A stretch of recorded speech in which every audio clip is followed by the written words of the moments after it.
My inspiration is the surf and turf, a classic dish of a piece of beef with a prawn or lobster on top. But because I'm using yabbies from a creek and a marron, then I've got to rename it John's Beef and Creek.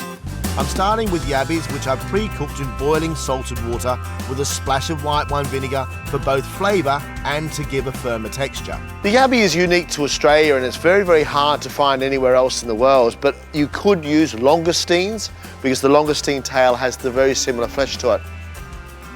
Let's talk steak. There's a beautiful piece of beef from this farm with a beautiful eye in the middle and around the outside this piece of fat. Now that piece of fat is both your friend and your enemy, because between the fat and the meat there's a line of sinew. That sinew must be snipped. If you don't, it's like a big piece of plastic and it wraps around your steak and it becomes really tough. So you snip that first, but the reason it's your friend is without that fat you don't get the flavour. Now when you cook a steak, here's the law. Oil on the steak, never in the pan. Seasoning after the oil because salt draws out water and the oil protects the flesh from that salt. Steak into the pan.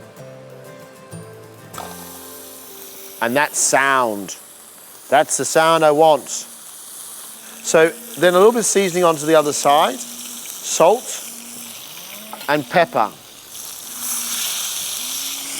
After a couple of minutes on each side, remove the steaks and let them rest. And that steak is going to be just south of medium. Now, I'm going to prepare my marron. Now, into this pan, I'm going to put a good lump of butter with those beef juices and then my marron tail. Look at that beautiful meat. Look at that in there. That is sweet and delicious. Beautiful, beautiful meat. Whilst the marron cooks in the steak juices with the butter, chop some thyme, chives and tarragon. Then the yabbies go in with the marron just to warm through. Now add those herbs to my butter.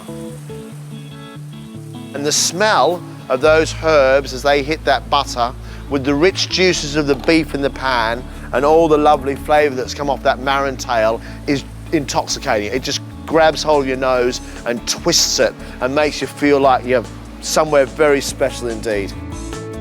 Time to serve, just slice the steak. A couple of yabbies around the outside of each steak, a marron tail on top, and then our butter around the outside. So there you have it. There's my version of surf and turf, John's Beef and Creek.